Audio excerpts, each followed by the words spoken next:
this story is about twice as long as the last one that I read, so either this video will be longer or this story will be cut into 2 videos, depending on how long it takes. Okay. Man in the Dark by Howard Brown. Howard Brown, 1908 to 1999, was born in Omaha, Nebraska, and from 1929 worked for more than a dozen years in various jobs, many of them in department stores, before becoming a full-time writer and editor. Beginning in 1942, he worked for nearly 15 years as the editor of several Ziff Davis science fiction magazines, a genre he actively disliked, preferring mysteries, including amazing stories and fantastic adventures. During this time, he wrote numerous stories for pulp magazines, as well as several novels under the pseudonym John Evans, most successfully the somewhat controversial series about Chicago private detective Paul Pine. The Pine novels were probably closer in style to Raymond Chandler than any other writer, with the exception of the early Lou Archer novels by Ross MacDonald of his time. Halo in Blood, 1946, was the first. Halo for Satan, 1948, is about a manuscript purportedly written by Jesus Christ. Halo in Brass, 1949, deals with the then unmentionable subject of lesbianism, and The Taste of Ashes, 1957, was published under his own name and is among the earliest works of fiction to deal with child molestation. Brown went to Hollywood in 1956 and wrote more than 100 episodes of numerous television series, including Playhouse 90, Maverick, Ben Casey, The Virginian, and Columbo. He also wrote numerous screenplays, notably Portrait of a Mobster, 1961, with Vic Morrow playing Dutch Schultz, The St. Valentine's Day Massacre, 1967, with George Segal and Jason Robards, and Capone, 1977, with Ben Gazzara. In 1952, while Brown was editor of Fantastic, he called his friend Roy Huggins, creator of such famous television series as Maverick, 77 Sunset Strip, and The Fugitive, and asked him if he would write a detective story, if he could write a detective story with fantasy elements in it. Huggins agreed, but when the time came to turn it in, he was too busy writing a screenplay to do the story. Since Brown already had the cover of the fall issue of the magazine ready to go, with Huggins' name on it, he wrote Man in the Dark himself under the pseudonym of Roy Huggins.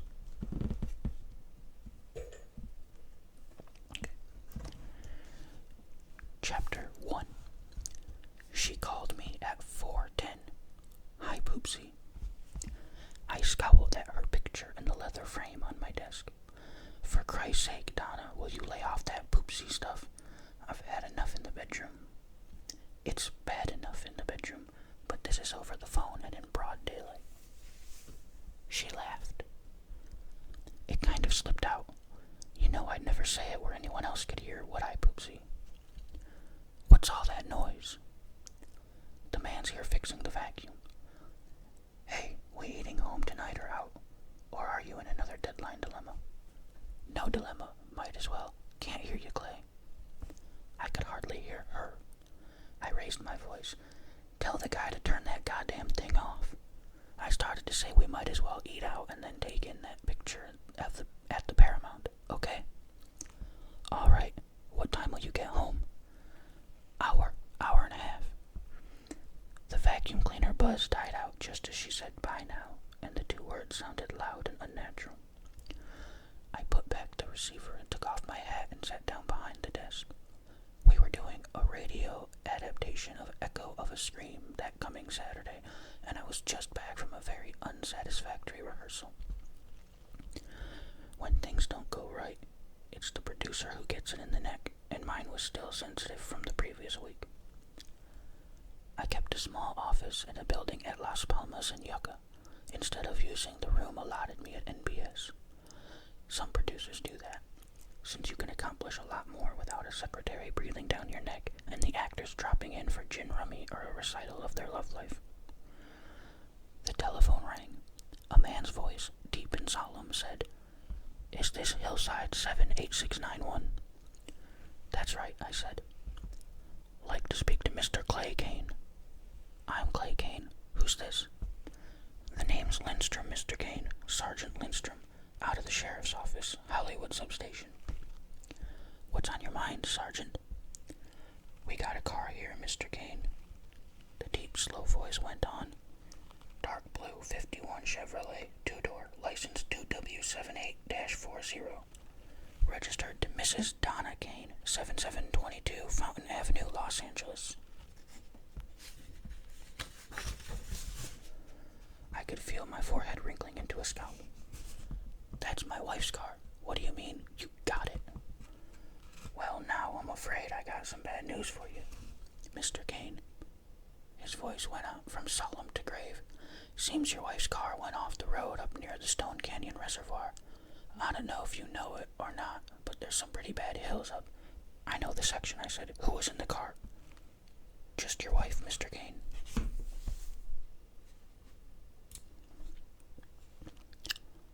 My reaction was a mixture of annoyance and mild anger. "Not my wife, Sergeant. I spoke to her on the phone not 5 minutes ago. She's at home. Either somebody stole the car or, more likely, she loaned it to one of her friends. How bad is it?" There was a pause at the other end. When the voice spoke again, the solemnity was there, but now a vague thread of suspicion was running through it. "The car burned, Mr. Kane. The driver was still in it." "That's terrible," I said. "When did it happen?" "We don't know exactly. That's pretty deserted country. Another car went by after it happened, spotted the wreck, and called us. We figure it happened around 2:30. "Not my wife," I said again. "You want to call her, she can tell you who borrowed her car. Unless, like I say, somebody swiped it." "You mean you found no identification at all?" "Hold on a minute, Mr. Kane." There followed the indistinct mumble you get when a hand is held over the receiver at the other end of the wire. I waited, doodling on a scratch pad, wondering vaguely if my car insurance would cover this kind of situation. Donna had never loaned the car before, at least not to my knowledge. The sergeant came back. "Hate to trouble you, Mr. Kane, but I expect you better get out here. You got transportation, or would you want one of our men to come pick you up?" This would just about kill our plans for the evening. I tried reasoning with him. "Look here, officer. I don't want to sound cold-blooded about this, but what can I do out there? If the car was stolen, there's nothing I can tell you. If Mrs. Kane let somebody use it, she can tell you who it was over the phone. Far as the car is concerned, my insurance company will take care of that." The deep, slow voice turned a little hard. "Afraid it's not that simple. We're going to have to insist on this, Mr. Kane. Take Stone Canyon until you come to Fontanelle. Wait, half a mile or so south of Mulholland Drive. The accident happened about halfway between those 2 points. I'll have one of the boys keep an eye out for you. Shouldn't take you more than an hour at the most."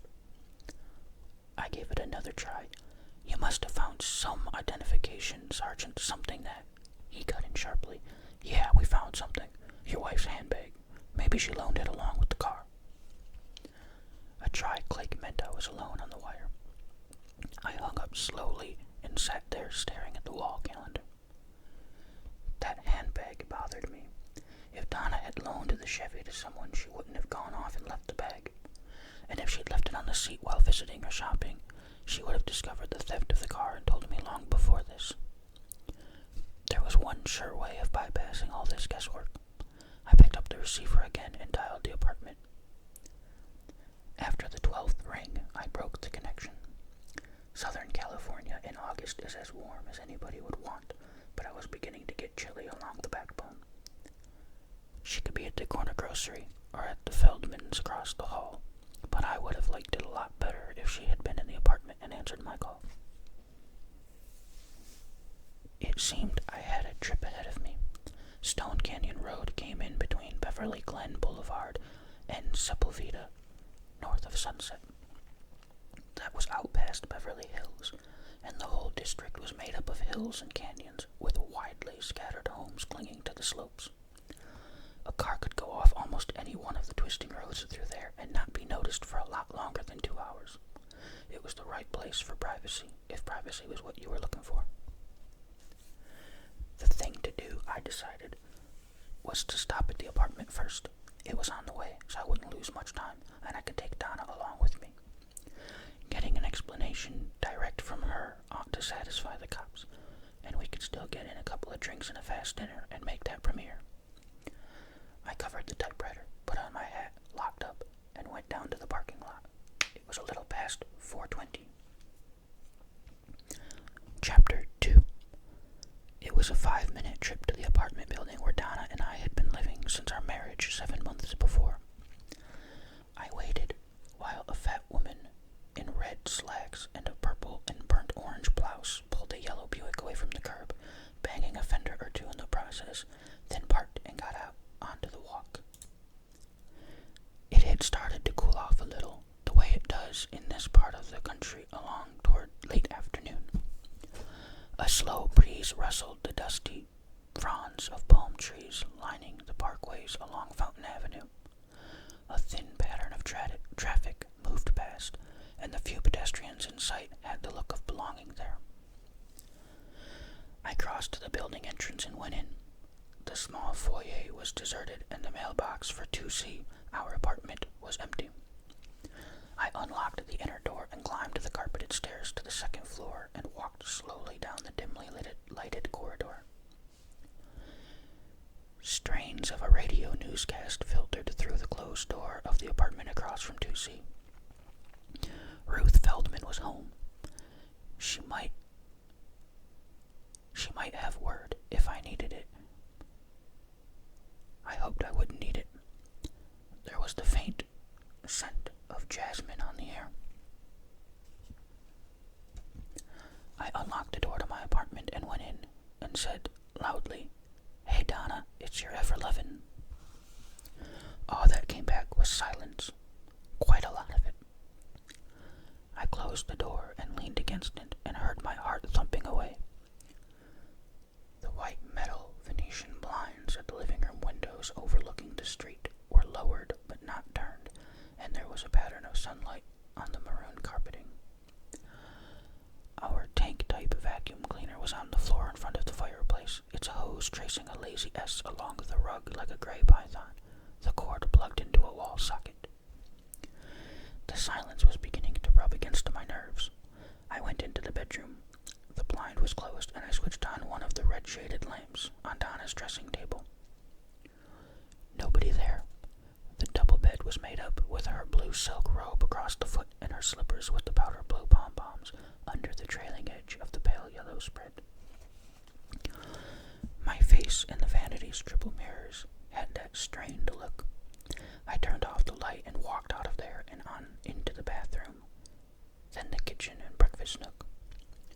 I knew all the time Donna wouldn't be in any of them. I had known it from the moment that first wave of silence answered me. But I looked anyway. She might have left a note for me, I thought. I returned to the bedroom and looked on the nightstand next to the telephone. No note. Just the day's mail. 2 bills, unopened, a business envelope from my agent, unopened, and a letter from Donna's mother out in Omaha, opened and thrust carelessly back into the envelope.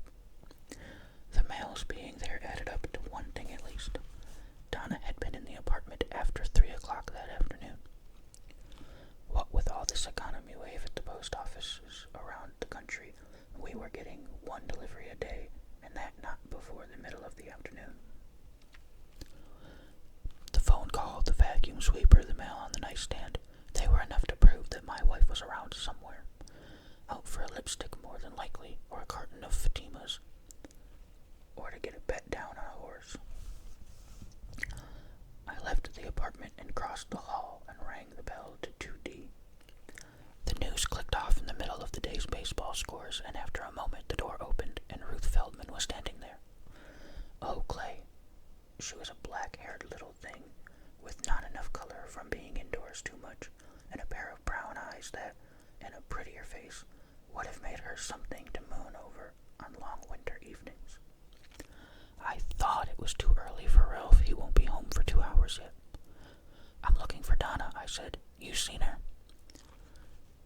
She leaned negligently against the door edge and moved her lashes at me. The blouse she was wearing was cut much too low. No, not since this morning anyway. She came in about 11 for coffee and a cigarette. Stayed maybe half an hour, I guess it was. Did she say anything about her plans for the day? You know, whether she was going to see anybody special or something like that? She lifted a shoulder. Nuh-uh. She did say something about her agent wanting her to have lunch with this producer, what's his name, who does the Snow Soap television show. They're casting for a new musical, and she thinks that's why this lunch. But I suppose you know about that. You like to come in for a drink? I told her no and thanked her, and she pouted her lips at me. I could come in early any afternoon and drink her liquor, and give her a roll in, just because it was me. Oops. And give her a roll in the hay. No questions asked, no obligations, and no recriminations. Not just because it was me either. It was there for anyone who was friendly. No stranger, and had clean fingernails. You find at least one like her in any apartment house, where the husband falls asleep on the couch every night over a newspaper or the television set.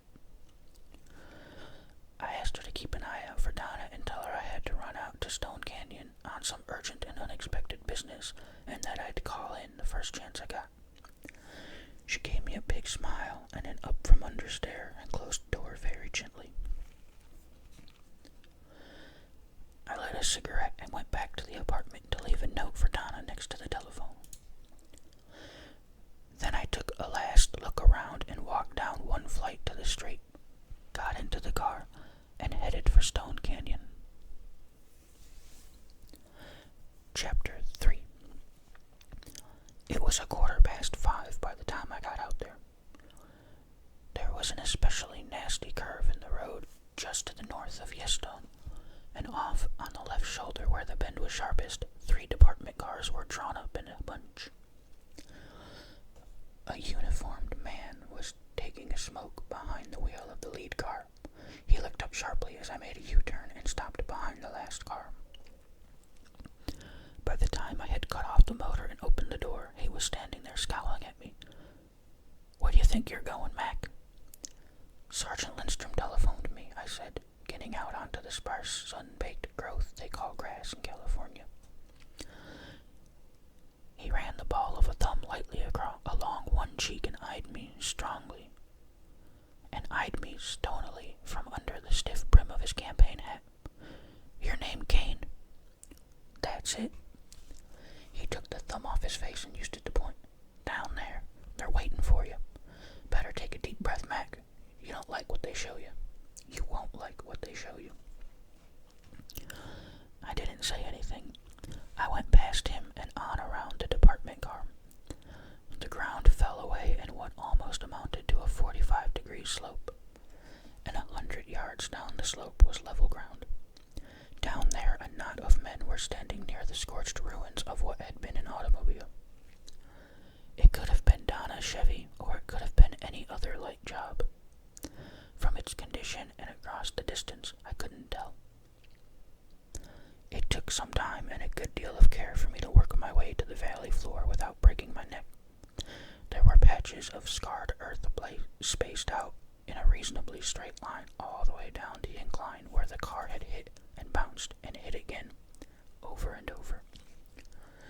Splinters of broken glass lay scattered about, and about halfway along was a twisted bumper and a section of grillwork. There was a good deal of brush around, and it came in handy for hanging on while I found footholds. It was a tough place to get down, but the car at the bottom hadn't had any trouble making it. A tall, slender, quiet-faced man in gray slacks and a matching sports shirt buttoned at the neck, but without a tie, was waiting for me. He nodded briefly and looked at me out of light blue eyes under thick, dark brows. Are you Clay Kane? It was a soft, pleasant voice, not a cop's voice at all. I nodded, looking past him at the pile of twisted metal. The 4 men near it were looking my way, their faces empty of expression. The quiet-faced man said, "I'm Chief Deputy Martell, out of Hollywood. They tell me it's your wife's car, but that your wife wasn't using it. Has she told you yet who was?" "Not yet, no. She was out when I called the apartment, although I'd spoken to her only a few minutes before." "Any idea where she might be?" I shrugged. "Several, but I didn't have a chance to do any checking. The sergeant said you were in a hurry." "I see. I think I'll ask you to take a quick glance at the body we took out of the car. It probably won't do much good, but you never know. I'd better warn you, it won't be pleasant." "That's all right," I said. "I spent some time in the Pacific during the war. We opened up pillboxes with flamethrowers." "That should help." He turned and moved off, skirting the wreckage, and I followed. A small khaki tarpaulin was spread out on the ground, bulged in the center where it covered an oblong object. Not a very big object. I began to catch the acrid Swedish odor of burned meat, mixed with the faint, biting scent of gasoline. Martell bent and took a hold of the corner of the tarpaulin. He said flatly, "Do the best you can, Mr. Kane," and flipped back the heavy canvas. It looked like nothing human, except for the contours of legs and arms. It could have been a side of beef hauled out of a burning barn. Where the face had been was a smear of splintered and jarred bone that bore no resemblance to a face. No hair, no clothing except for the remains of a woman's shoe still clinging to the left foot, only blackened. Flame-gnawed flesh and bones. And over it all the stench of a charnel house.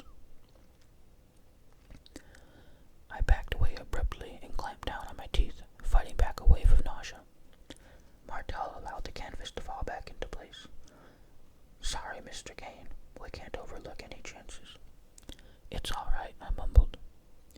"You couldn't identify her?" I shuddered. "Christ, no. Nobody could."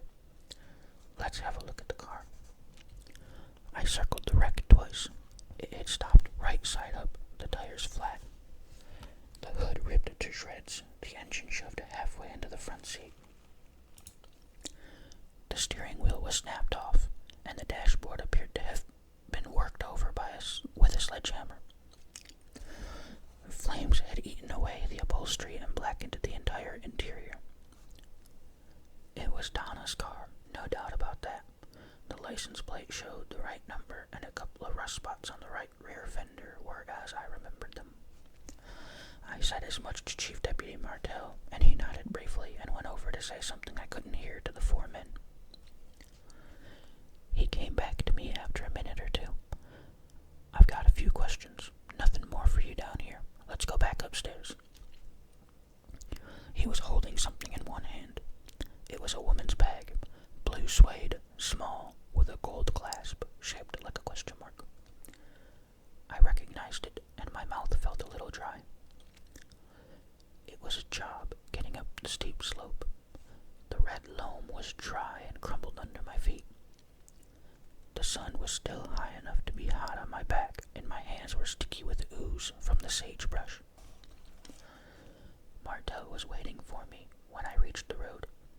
I sat down on the front bumper of one of the department cars and shook the loose dirt out of my shoes, wiped most of the sage ooze off my palms, and brushed the knees of my trousers. The man in the green khaki uniform was still behind the wheel of the lead car, but he wasn't smoking now. I followed the sheriff into the front seat of a black and white Mercury with a buggy whip aerial at the rear bumper and a radiophone on the dash. He lit up a small yellow cigar in violation of a fire hazard signboard across the road from us. He dropped the match into the dashboard ashtray and leaned back in the seat and bounced the suede bag lightly on one of his broad palms. Chapter 4. He said, "One of the boys found this in a clump of sage halfway down the slope. You ever see it before?" "My wife has one like it." He cocked an eye at me. "Not like it, Mr. Kane. as is hers. Personal effects, identification cards, all that. No doubt at all. Okay. And that's your wife's car? Yeah.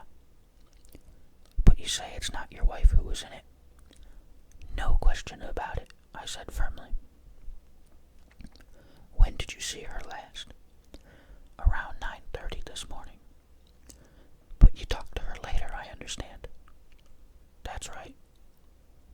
What time? A few minutes past 4 this afternoon. He puffed out some blue smoke. Sure it was your wife? If I wouldn't know, who would? His strong face was thoughtful, his blue eyes distant. Mrs. Kane's a singer, I understand.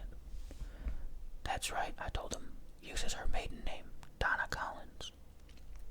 He smiled suddenly, showing good teeth. Oh, sure. The missus and I heard her on the Dancing in Velvet program last week. She's good, and a mighty lovely young woman, Mr. Kane. I muttered something polite. He put some cigar ash into the tray and leaned back again and said, They must pay her pretty good, being a radio star. Not a star, I explained patiently, just a singer. It pays well, of course, but nothing like the top names pull down. However, Donna's well fixed in her own right. Her father died a while back and left her what amounts to quite a bit of money. Look, Sheriff, what's the point of keeping me here? I don't know who the dead woman is, but since she was using my wife's car, the one to talk to is Mrs. Kane. She's bound to be home by this time. Why not ride into town with me and ask her? He was still holding the handbag. He put it down on the seat between us and looked off toward the blue haze that marked the foothills south of Burbank. Your wife's not home, Mr. Kane, he said very quietly. A vague feeling of alarm stirred within me. How do you know that? I demanded. He gestured at the two-way radio. The office is calling your apartment at 10-minute intervals. As soon as Mrs. Kane answers her phone, I'm to get word. I haven't got it yet. I said harshly, What am I supposed to do? Sit here until they call you?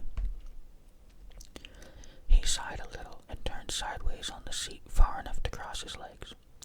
The light blue of his eyes was frosted over now, and his jaw was a grim line.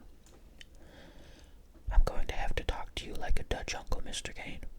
As you saw, we've got a dead woman down there as the result of what, to all intents and purposes, was an unfortunate accident. Everything points to the victim's being your wife except for two things. One of them, your insistence that you spoke to her on the phone nearly 2 hours after the accident. That leaves us wondering, and with any one of several answers. One is that you're lying, that you didn't speak to her at all. If that's the right answer, we can't figure out the reason behind it. 2. Your wife loaned a friend the car. 3. Somebody lifted it from where it was parked. 4. You drove up here with her, knocked her in the head, and let the car roll over the edge. Of all the goddamn... He held up a hand, cutting me off. Let's take them one at a time. I can't see any reason, even if you murdered her, why you'd say your wife telephoned you afterwards. So until and unless something turns up to show us why you'd lie about it, I'll have to believe she did make that call. As for her loaning the car, that could very well have happened, only it doesn't explain why she's missing now. This business of the cars being stolen doesn't hold up, because the key was still in the ignition, and in this case... He took a folded handkerchief from the side pocket of his coat and opened it. A badly scorched leather case came to light, containing the ignition and trunk keys. The rest of the hooks were empty. I sat there staring at it, feeling my insides slowly and painfully contracting. Recognize it? Martel asked softly. I nodded numbly. It's Donna's. He picked up the handbag with his free hand and thrust it at me. Take a look through it. Still numb, I released the clasp and pawed through the contents. A small green leather wallet containing $70 or $80 and the usual identification cards. One of them with my office, address, and phone number.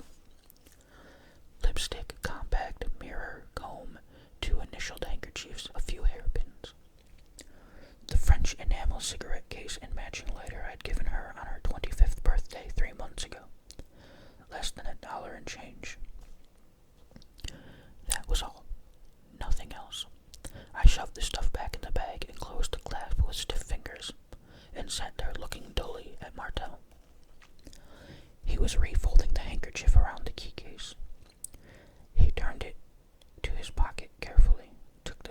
of his mouth and inspected the glowing tip. "Your wife wear any jewelry, Mr. Kane?" he asked casually. I nodded. "A wristwatch, her wedding and engagement rings." "We didn't find them. No jewelry at all."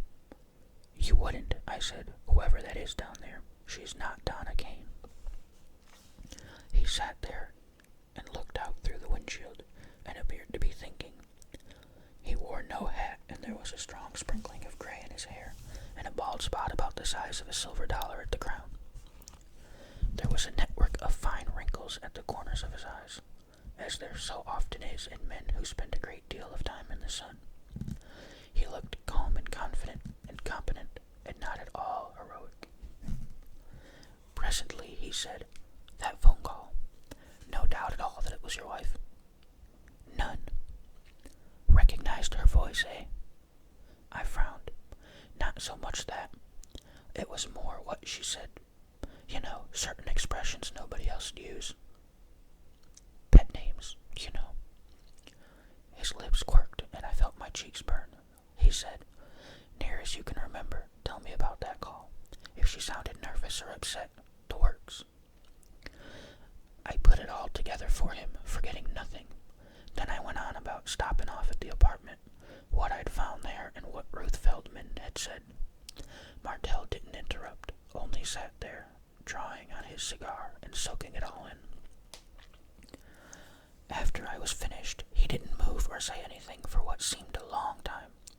Then he leaned forward and ground out the stub of the cigar and put a hand in the coat pocket next to me and brought out one of those flapped bags women use for formal dress, about the size of a business envelope and with an oblique design worked into it. Wordlessly, he turned back the flap and let a square gold compact and matching lipstick holder slide out into the other hand. "Ever see these before, Kane?" I took them from him. His expression was impossible to read. There was nothing unusual about the lipstick tube, but the compact had a circle of brilliance in one corner and the initials HW in the circle. I handed them back. "New to me, Sheriff." He was watching me closely. "Think a minute. This could be important. Either you or your wife know a woman with the initials HW." "Not that I..." Helen. Sure, Helen Wainhope.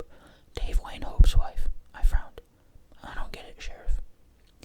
He said slowly, "We found this bag a few feet from the wreck.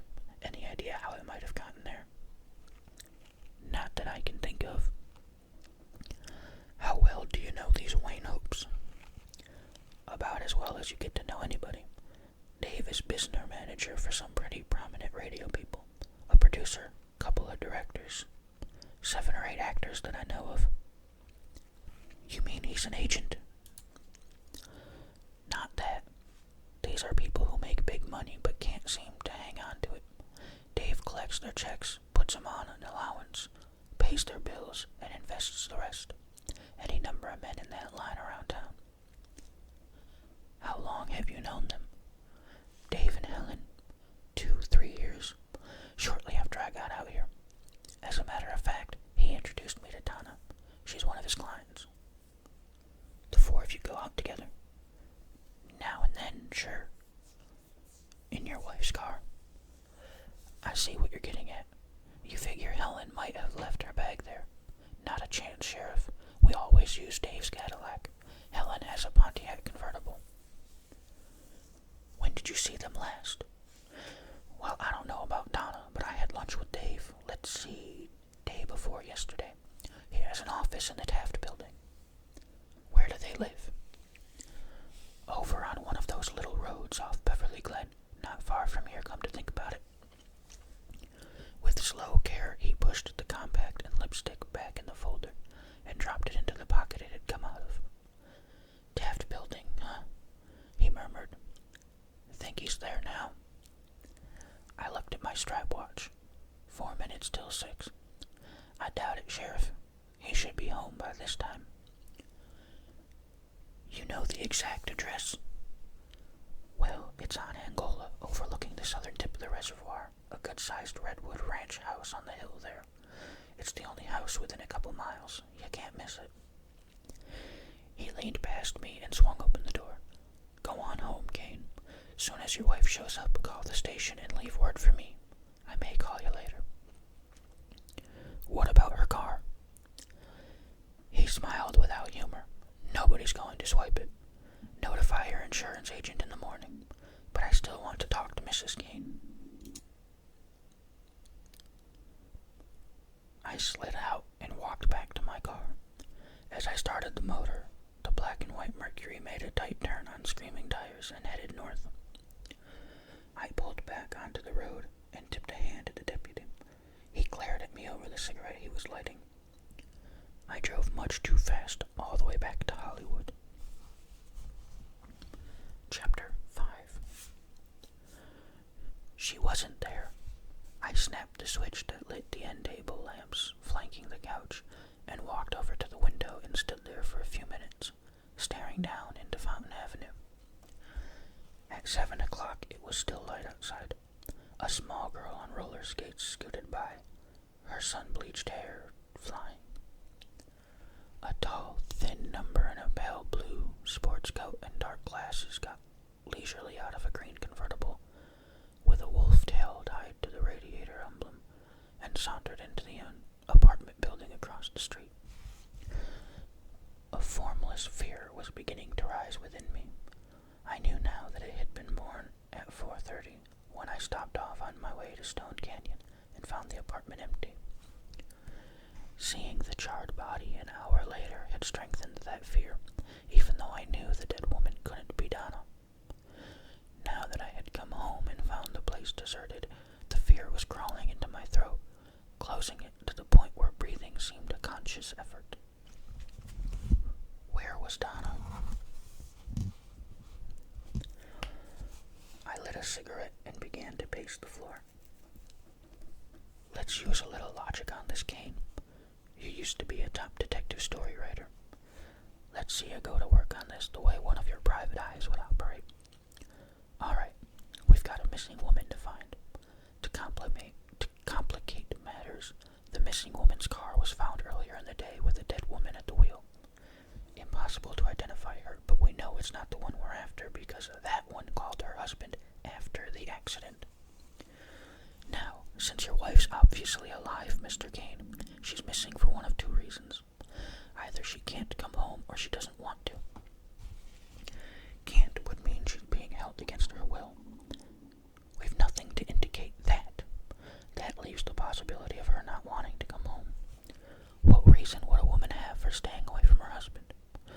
The more likely one would be that she was either sore at him for something or had left him for another man. I said a short, ugly word and threw my cigarette savagely into the fireplace. Donna would never pull a stunt like that. Hell, we'd only been married a few months and still as much in love as the day the knot was tied. Yeah, how do you know? A lot of guys kid themselves into thinking the same thing, then wake up one morning and find the milkman has taken over. Or they find some hot love letters tied in blue ribbon and shoved under the mattress. I stopped short. It was an idea. Not love letters, of course, but there might be something among her personal files that could furnish a lead. It was about as faint a possibility as they come, but at least it would give me something to do. The big bottom drawer of her desk in the bedroom was locked. I remembered that she carried the key in this same case with those to the apartment and the car, so I used the fireplace poker to force the lock. Donna would raise hell about that when she got home, but I wasn't going to worry about that now. There was a big manila folder inside, crammed with letters, tax returns, receipted bills, bank books, and miscellaneous papers. I dumped them out and began to paw through the collection. A lot of the stuff had come from Dave Wainhope's office, and there were at least a dozen letters signed by him explaining why he was sending her such and such. The phone rang suddenly. I damn near knocked the chair over getting to it. It was Chief Deputy Martell. Mrs. Kane show up? Not yet, no. He must have caught the disappointment in my voice. It was there to catch. He said, that's funny. Anyway, the body we found in that car wasn't her. I told you that. Who was it? This Helen Wainhope. We brought the remains into the Georgia Street Hospital, and her husband made the ID about 15 minutes ago. I shivered, remembering. How could he? There was enough left of one of her shoes. That and the compact did the trick. He tell you why she was driving my wife's car? Martel hesitated. Not exactly. He said the two women had a date in town for today. He didn't know what time, but Mrs. Wainhope's car was on the fritz, so the theory is that your wife drove out there and picked her up. News to me, I said. He hesitated again. Any bad blood between your wife and Mrs. Wainhope? That's a hell of a question. You want to answer it, he said quietly. You bet I do. They got along fine. If you say so. His voice was mild. I just don't like this coincidence of Mrs. Kane's being missing at the same time her car goes off a cliff with a friend in it. I don't care about that. I want my wife back. He sighed. Okay, give me a description and I'll get out and all points on her. I described Donna to him at length, and he took it all down and said he'd be in touch with me later. I put back the receiver and went into the living room to make myself a drink. I hadn't eaten a thing since 1 o'clock that afternoon, but I was too tightened up with worry to be at all hungry. Time crawled by. I finished my drink while standing at the window, put together a second, and took it back into the bedroom and started through the papers from Donna's desk. At 8:15, the phone rang. Clay, this is Dave. Dave Wainhope. His voice was flat and not very steady. I said, hello, Dave. Sorry to hear about Helen. It sounded pretty lame, but it was the best I could do at the time. You know about it then? Certainly I know about it. It was Donna's car, remember? Of course, Clay. He sounded very tired. I guess I'm not thinking too clearly. I called you about something else. Yeah. Look, Clay, it's none of my business, I suppose. But what's wrong between you and Donna? I felt my jaw sag a little. Who said anything was wrong? All I know is she was acting awfully strange. She wanted all the ready cash I had on hand. No explanation, no. My fingers were biting into the receiver. Wait a minute, I shouted. Dave, listen to me. You saw Donna. That's what I'm trying to tell you. She... When? Why, not 10 minutes ago. She... Where? Where was she? Where did you see her? Right here, at my office. He was beginning to get excited himself. I stopped by on my way from the Georgia. I cut him off. Christ, Dave, I've been going nuts. I've been looking for her since 4:30 this afternoon. What did she say? What kind of trouble is she in? I don't know. She wouldn't tell me anything. Just wanted money, quick. No checks. I thought maybe you and she had had a fight or something. I had around $900 in the safe. I gave it all to her and she beat. I shook the receiver savagely, but she must have said something. She wouldn't just leave without, She said she sent you a letter earlier in the day. I dropped down on the desk chair. My hands were shaking and my mouth was dry. A letter, I said dully. A letter. Not in person, not even a phone call. Just a letter. By this time, Dave was making comforting sounds. I'm sure it's nothing serious, Clay. You know how women are. The letter will probably tell you where she is, and you can talk her out of it. I thanked him and hung up and sat there and stared at my thumb. For some reason, I felt even more depressed than before. I couldn't understand why Donna wouldn't have turned to me if she was in trouble. That was always a big thing with us. All difficulties had to be shared. I went into the kitchen and made myself a couple of cold salami sandwiches and washed them down with another highball. At 9:20, I telephoned to the Hollywood substation to let Martell know what Dave Wainhope had told me. Whoever answered said the chief deputy was out and to call back in an hour. I tried to leave a message on what it was about, but was told again to call back and got myself hung up on.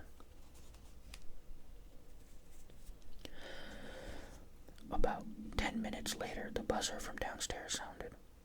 I pushed the button and was standing in the hall door when a young fellow in a postman's gray uniform showed up with a special delivery letter. I signed for it and closed the door and leaned there and ripped open the envelope. A single sheet of dime store paper containing a few neatly typed lines and signed in ink in Donna's usual scrawl. Clay, darling, I'm terribly sorry, but something that happened a long time ago has come back to plague me, and I have to get away for a few days. Please don't try to find me. I'll be all right as long as you trust me. You know I love you so much that I won't remain away a day longer than I have to. Please don't worry, darling. I'll explain everything the moment I get back. All my love, Donna. And that was that. Nothing that I could get my teeth into. No leads, nothing to cut away even a small part of my burden of concern. I walked into the bedroom with no spring in my step and dropped the letter on the desk and reached for the phone. But there was no point to that. Martell wouldn't be back at the station yet. Maybe I had missed something. Maybe the envelope was a clue. A clue to what? I looked at it carefully. The postmark was Hollywood. That meant it had gone through the branch at Wilcox and Selma. At 5:12 that afternoon. At 5:12, I was just about pulling up behind those department cars out on Stone Canyon Road. She would have had to mail it at the post office instead of a drop box for me to get it 4 hours later. No return address, front or back, as was to be expected. Just a cheap envelope, the kind you pick up at Woolworths or Cress's. My name and the address neatly typed.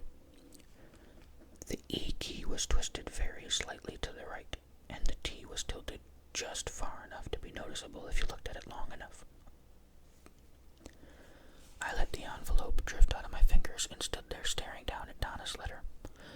My eyes wandered to the other papers next to it. I said, Jesus Christ, you could spend the next 10 years in church and never say it more devoutly than I did at that moment. My eyes were locked on one of the letters David Wainhope had written to Donna, and in its typewritten lines, 2 individual characters stood out like bright and shining beacons. A tilted T and a twisted E. Chapter 6. It took some time, I don't know how much, before I was able to do any straight-line thinking. The fact that those 2 letters had come out of the same typewriter opened up so many possible paths to the truth behind Donna's disappearance that, well, I was like the mule standing between 2 stacks of hay.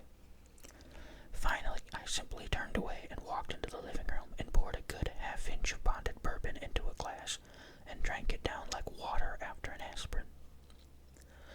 I damn near strangled on the stuff, and by the time I stopped gasping for air and wiping the tears out of my eyes, I was ready to do some thinking.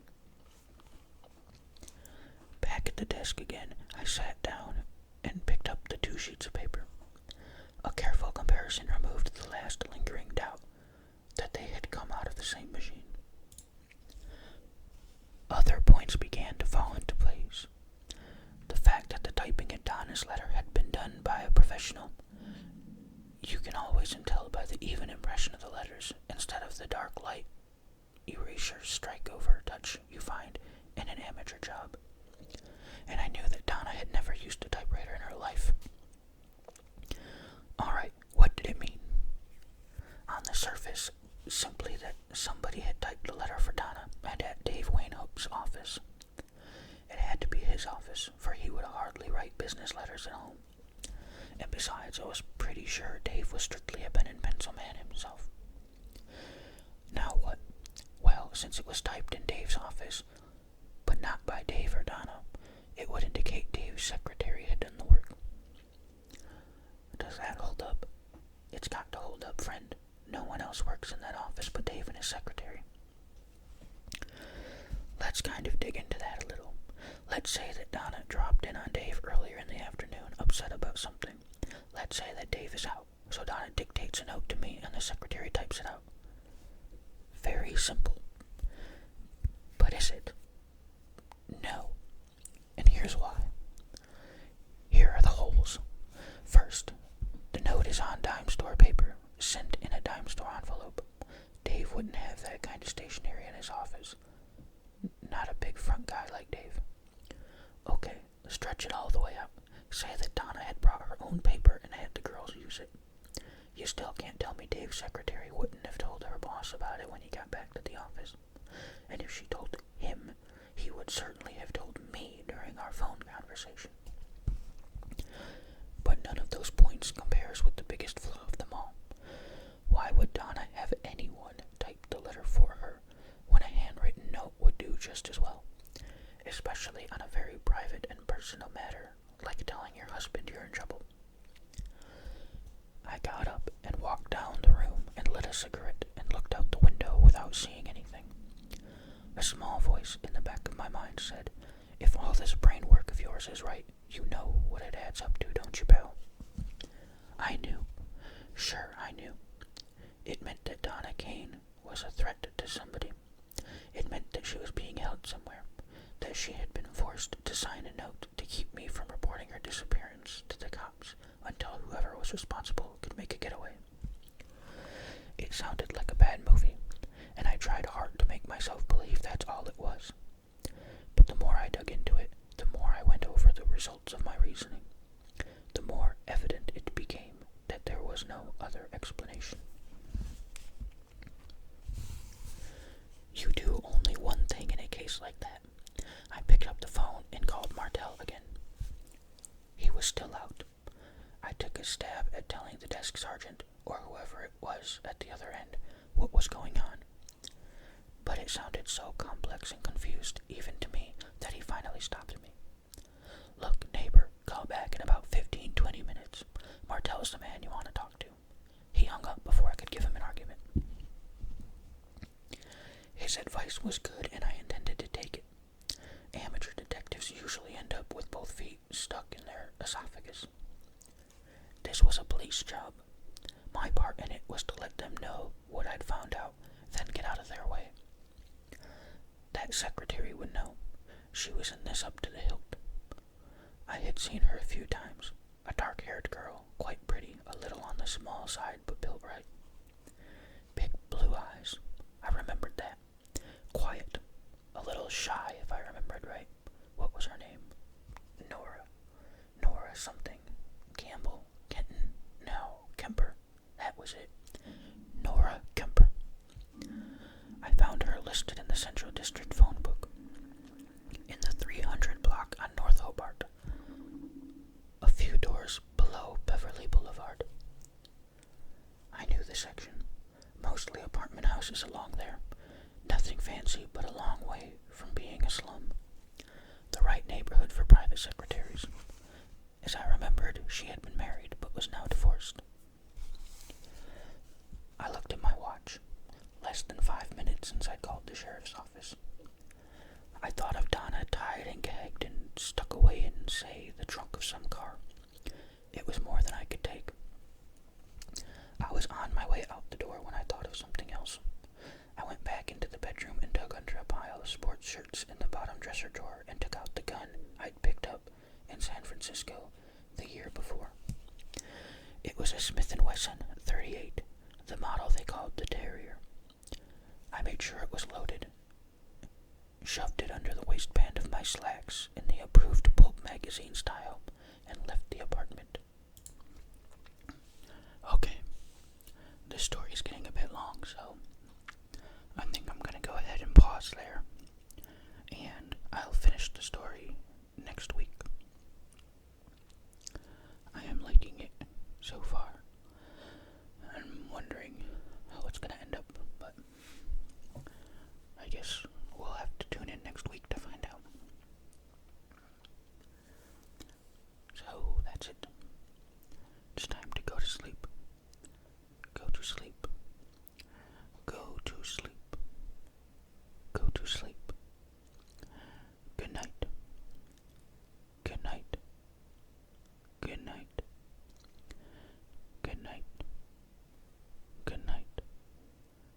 to sleep.